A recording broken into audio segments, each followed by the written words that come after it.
السلام علیکم کلاس 4 اسلامیات۔ بیٹا اپنی بک کھول لیں۔ پہلے ہم نے صفحہ نمبر 10 تک ریڈنگ کی تھی، آج ہم صفحہ نمبر 11 سے ریڈنگ کریں گے۔ سبق نمبر 1 ایمان مفصل کی صفحہ نمبر 11 پر ہماری ہیڈنگ ہے اللہ کی کتابوں پر ایمان۔ پہلے ہم نے اللہ کے فرشتوں پر ایمان تک ریڈنگ کی تھی، آج یہاں سے سٹارٹ کرتے ہیں کہ اللہ کی کتابیں کون کون سی ہیں، ہم اس پر ایمان کس طرح لے کر آئے۔ اللہ تعالیٰ نے ہم سب کو پیدا کیا، زندگی گزارنے کے لیے تمام چیزیں دی اور پھر ہمیں چھوڑ نہیں دیا کہ جو دل چاہے کریں، بلکہ خود ہی زندگی گزارنے کا صحیح طریقہ بھی بتا دیا کہ کیا صحیح ہے اور کیا غلط ہے۔ اس کام کے لیے اللہ تعالیٰ نے اپنے رسول بھیجے اور اپنی کتابیں اتاری۔ ان کتابوں میں اللہ تعالیٰ کی باتیں اور احکامات ہوتے ہیں کہ کیا کرنا چاہیے اور کس چیز سے بچنا چاہیے۔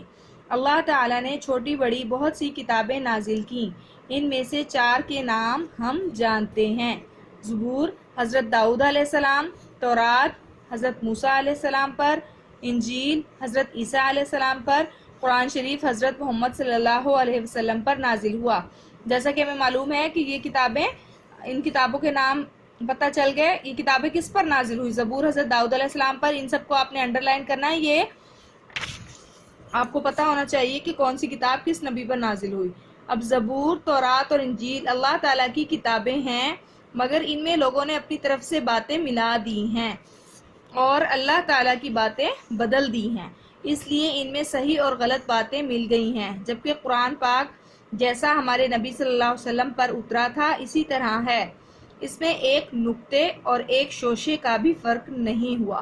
ہمارا ایمان ہے کہ قرآن پاک اللہ تعالیٰ کی کتاب ہے، اس کی حفاظت کی ذمہ داری خود اللہ تعالیٰ نے لی ہے، اس کی ہر بات اللہ تعالیٰ کی بات ہے جو کہ بالکل سچ اور صحیح ہے۔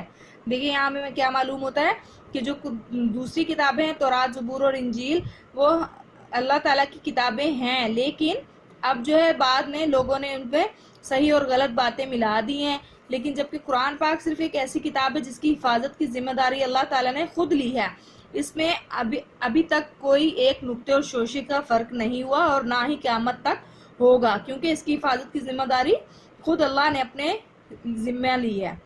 آگے ہے، مسلمان اللہ تعالیٰ کی کتابوں پر ایمان رکھتے ہیں اور جانتے ہیں کہ نئی کتاب آنے کے بعد پرانی کتاب عمل کے لیے منسوخ ہو جاتی ہے۔ اب یہاں کیا معلوم ہوا کہ جب نئی کتاب آ جاتی ہے تو جو پرانی کتاب ہے وہ عمل کے لیے، وہ عمل کرنے کے قابل نہیں رہتی، عمل کے لیے منسوخ ہو جاتی ہے، یعنی ختم ہو جاتی ہے۔ چنانچہ وہ تمام باتیں جاننے کے لیے قرآن ہی سے مدد لیتے ہیں، یعنی مسلمان جو ہے وہ اللہ تعالیٰ کی کتابوں پر ایمان لاتے ہیں، لیکن جو ہے وہ عمل کے لیے صرف قرآن پاک ہی سے مدد لیتے ہیں۔ اب آگے دیکھیے، اس لیے ان کے لیے صحیح اور غلط کا معلوم کرنا مشکل نہیں ہوتا کہ کیا صحیح ہے کیا غلط ہے، ان کو سب کچھ قرآن سے معلوم ہو جاتا ہے۔ وہ دوسروں کی باتیں ماننے کے بجائے صرف اللہ کی بات کو دیکھتے ہیں اور صرف قرآن پاک سے معلوم کرتے ہیں کہ کیا صحیح ہے اور کیا غلط ہے۔ اب دیکھیں یہاں پر سوال نمبر 1 اس کا ہے، کون سی کتاب کس پر نازل ہوئی؟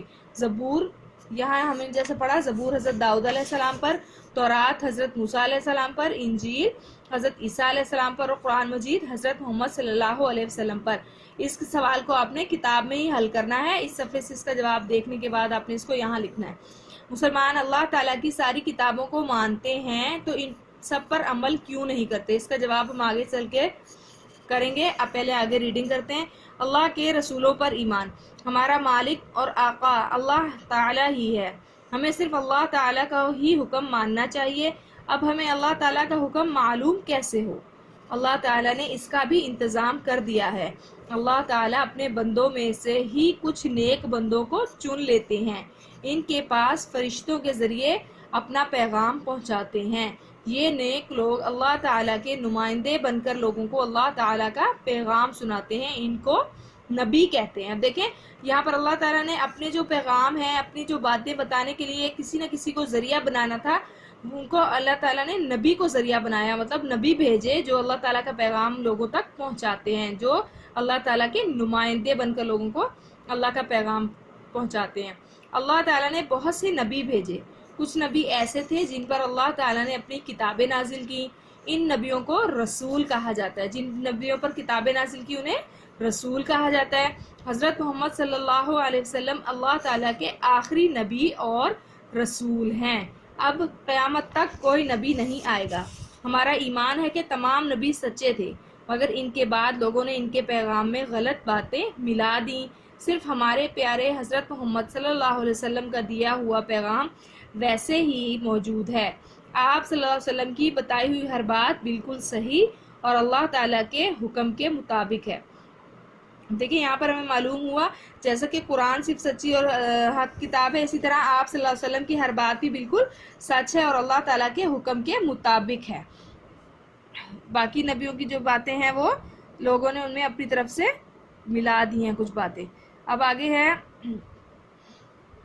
मुसलमान तमाम नबियों और रसूलों पर ईमान रखते हैं और आखिरी रसूल हज़रत मोहम्मद सल्लल्लाहु अलैहि वसल्लम से मोहब्बत करते हैं, इसीलिए हर काम में आप सल्लल्लाहु अलैहि वसल्लम काम करने की कोशिश करते हैं। मुसलमान तमाम नबियों और रसूलों पर ईमान रखते हैं और आखिरी रसूल हज़रत मोहम्मद सल्लल्लाहु अलैहि वसल्लम से मोहब्बत करते हैं, इसीलिए हर काम आप सल्लल्लाहु अलैहि वसल्लम की हिदायत के मुताबिक करने की कोशिश करते हैं। अब यहाँ सवाल है, आखिरी रसूल हज़रत मोहम्मद सल्लल्लाहु अलैहि वसल्लम ने हमें कौन कौन सी बातें बताई? कोई 10 बातें लिखिए, ये हम आगे चलकर करेंगे। पहले हम आगे रीडिंग करते हैं। आखिरत पर ईमान। अच्छी बातें सबको अच्छी लगती हैं और बुरी बातें सबको बुरी लगती हैं। सब यही चाहते हैं कि अच्छे काम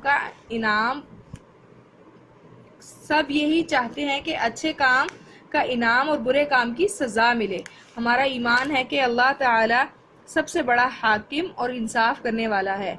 वो अच्छे काम का पूरा इनाम और बुरे काम की सज़ा देगा। ये काम अल्लाह ताला आखिरत के दिन करेंगे। आखिरत दूसरी दुनिया को कहते हैं। अल्लाह ताला एक दिन ये दुनिया ख़त्म कर देंगे और इसके बाद एक और दुनिया बनाएंगे जहाँ तमाम इंसानों को जमा करेंगे। इस दिन अल्लाह ताला सबकी ताकतें वापस ले लेंगे और कोई कुछ नहीं कर सकेगा। फिर अल्लाह ताला की अदालत लगेगी और तमाम इंसानों का हिसाब किताब होगा। इस दिन किसी पर भी ज़रा सा जुल्म, ज़रा सी नाइंसाफ़ी ना होगी। जिसके नेक अमाल का वज़न ज़्यादा होगा वो जन्नत में जाएगा जहाँ हर किस्म का आराम और तमाम नेमतें होंगी।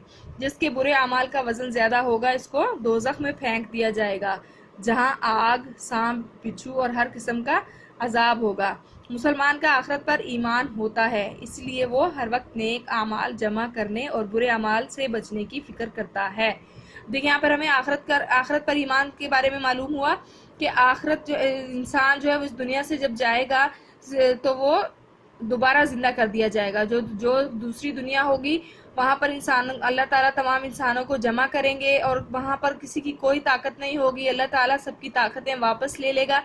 जो दुनिया में जिसके पास जो ताकत है वो सिर्फ दुनिया में ही रह जाएगी और इंसान जो है वो दुनिया से जाने के लिए पैदा हुआ है।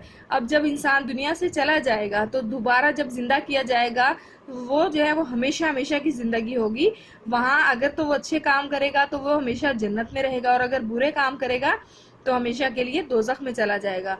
इसलिए मुसलमान का जो है इस बात पर ईमान है, इसलिए वो अच्छे काम की फ़िक्र में लगा रहता है और बुरे काम से बचने की फ़िक्र करता है। अब सवाल नंबर 1 है यहाँ पर, नेकी और बदी का वज़न बढ़ाने वाले 5 काम लिखिए। ये 5 काम हम नोटबुक पे लिखेंगे आगे चल के। आगे देखिए, तकदीर पर ईमान। आपने अक्सर सुना होगा ये तो तकदीर में लिखा था, ये तो इसकी किस्मत में था। आपको मालूम है कि ये तकदीर और किस्मत क्या है? तकदीर के मानी है अंदाज़ा करना और तकदीर अल्लाह ताला के इल्म और अंदाज़े को कहते हैं। हमारा ईमान है कि अल्लाह ताला सब कुछ जानते हैं और दुनिया में क़यामत तक जो कुछ होना है वो अल्लाह ताला ने अपने इल्म से पहले ही लिख दिया है। जो कुछ लिखा गया है वो तकदीर या किस्मत कहलाता है। अब दुनिया में जो कुछ हो रहा है इसी के मुताबिक हो रहा है। अल्लाह ताला ने तकदीर की लिखी हुई कोई बात इंसानों को नहीं बताई और तमाम इंसानों को हुक्म दिया है कि तुम खुद भी नेकी करो और नेकी का हुक्म देते रहो। खुद भी बुराइयों से बचो और दूसरों को भी बचने की ताकीद करो। मुसलमान तकदीर पर ईमान रखता है, इसी वजह से इसके अंदर बड़ी ताकत पैदा हो जाती है। जब कभी इसे कोई आजमाइश या मुसीबत आती है या इसका कोई नुकसान हो जाता है तो वो समझ जाता है कि ये इसकी तकदीर में था, इसलिए ज़रूर होना था। चुनाचे वो मायूस नहीं होता, दिल छोटा नहीं करता बल्कि सब्र करता है। इसी तरह जब खुशी का मौका होता है या इसे कोई कामयाबी हासिल होती है तो वो समझ जाता है कि ये इसकी अपनी कोशिशों से नहीं, अल्लाह ताला के फैसले की वजह से मिली है। इसलिए वो गरूर नहीं करता बल्कि अपनी तकदीर पर अल्लाह ताला का शुक्र अदा करता है, क्योंकि सब कुछ देने वाला अल्लाह ही है। अब देखिए यहाँ पर हमें क्या है, तकदीर के बारे में बता दिया गया है कि अल्लाह ताला ने इंसान की किस्मत में, इंसान की तकदीर में जो कुछ है वो पहले से लिख दिया है, जो अल्लाह ताला का अंदाज़ा है, जो इंसान को मालूम नहीं होता। इंसान पर जब कोई अच्छे या बुरा जो है वो कोई आती है मुसीबत, जब कोई खुशी आती है तभी उसकी तकदीर में वो लिखी होती है, और अगर कोई जो है वो नुकसान आ जाता है या कोई मुसीबत आती है तो वो भी क्या है, अल्लाह की तरफ से लिखी हुई होती है। इंसान को चूँकि मुसलमान होने के नाते उसको मालूम है कि ये सब कुछ अल्लाह की तरफ से है, इसलिए वो मायूस नहीं होता बल्कि सब्र करता है और अल्लाह ताला की तरफ रुजू करता है, अल्लाह के फैसले को मानता है। अब आगे है, आगे देखिए ये जो सवाल है ये हम नहीं करेंगे, अगला सफ़र खोलें, उसकी रीडिंग कर रहे हैं। मरने के बाद जिंदा होना। आपने देखा होगा कि जब लोग मर जाते हैं और इनको दफन कर दिया जाता है, आपने कभी सोचा ये लोग कहाँ चले जाते हैं? क्या ये हमेशा के लिए ख़त्म हो जाते हैं? अल्लाह ताला ने अपने नबियों के ज़रिए हमको सब कुछ बता दिया है। अल्लाह ताला ने हमें बताया है कोई भी इंसान इस दुनिया में हमेशा नहीं रहेगा, हर एक के लिए मौत का एक दिन मुअय्यन है यानी मुकर्रर है। जब वो वक्त आ जाता है तो अल्लाह ताला इसको अपने पास बुला लेता है, फिर फरिश्ते इसकी रूह निकाल कर ले जाते हैं और सिर्फ जिस्म रह जाता है, जिसको ज़मीन में दफन कर देते हैं। क़यामत के बाद अल्लाह ताला सब के जिस्मों में इनकी रूह दोबारा दाखिल कर देगा और सब दोबारा ज़िंदा हो जाएंगे। दोबारा ज़िंदा करके इनसे इस दुनिया में किए हुए कामों का हिसाब लिया जाएगा। मुसलमान का ईमान होता है कि इसे दुनिया में आजमाइश के लिए भेजा गया है और असल ज़िंदगी आखिरत। चलें बेटा देखिए, अब हम जो है सवाल जवाब करना शुरू करते हैं। अपनी अपनी नोटबुक खोल लें। सबसे पहले आपने डेट लिखनी है 24 अप्रैल 2020, जमात का काम जुमा। अब ऊपर आपने हेडिंग डाली है अल्लाह की किताबों पर ईमान और उसके रसूलों पर ईमान। सवाल नंबर 8, मुसलमान अल्लाह की सारी किताबों को मानते हैं तो इन सब पर अमल क्यों नहीं करते? देखिए इसका जवाब देखिए, मुसलमान अल्लाह की सारी किताबों पर ईमान रखते हैं लेकिन इन पर अमल इसलिए नहीं करते क्योंकि नई किताब आने के बाद पुरानी किताब अमल के लिए मनसूख हो जाती है। चुनाचे वो तमाम बातें जानने के लिए कुरान पाक ही से मदद लेते हैं। ये इसका जवाब है। उसके बाद सवाल नंबर 9 देखें, आखिरी रसूल हज़रत मोहम्मद सल्लल्लाहु अलैहि वसल्लम ने हमें कौन कौन सी बातें बताई? कोई सी 10 बातें लिखें। आखिरी रसूल सल्लल्लाहु अलैहि वसल्लम ने बताया कि अल्लाह एक है, सिर्फ इसी की इबादत करो, शिर्क मत करो, झूठ मत बोलो, दूसरों के साथ हुस्ने सलूक करो, बुराई से बचो, रोज़े रखो, नमाज पढ़ो, वालिदैन की खिदमत करो, कुरान पाक पढ़ो। अब देखिए ये बेटा आपने पॉइंट्स के साथ लिखने हैं, ये आप नोटबुक पे भी आप इसी तरह पॉइंट्स के साथ लिखेंगे। और अब आप देखें अगला सवाल हमारा क्या है। सवाल नंबर आपका है 11। सवाल नंबर 11 देखें, नेकी और बदी का वजन बढ़ाने वाले 5 काम लिखिए। सबसे पहले है नेकी बढ़ाने वाले काम। नेकी बढ़ाने वाले काम ये है अल्लाह ताला की इबादत करना, वालिदैन का इहतराम करना, सुन्नतों पर अमल करना, सच बोलना, दूसरों की मदद करना। अब देखिए नेक्स्ट है बदी का वजन बढ़ाने वाले काम ये हैं चोरी करना, गीबत करना, गाली देना, झूठ बोलना, बड़ों का अदब ना करना। जैसे आपको पता है कि अच्छे काम कौन से होते हैं और बुरे काम कौन से होते हैं, इनको आपने अलग अलग करके लिखना है। ये आपने नोटबुक पे काम करना है बेटा, अच्छा नीट साफ सुथरा काम करना है आपने। ये सवाल लिखने के बाद आपने इनको याद भी करना है डायरी के मुताबिक, जिस तरह आपको मैंने डायरी दी है इस तरह आपने इनको याद भी करना है। आज हमारा सबक ये मुकम्मल हो गया है। अब जो है हम इंशाल्लाह इस जो है काम करेंगे और इसको चेक भी करेंगे। ओके बेटा, अल्लाह हाफिज़।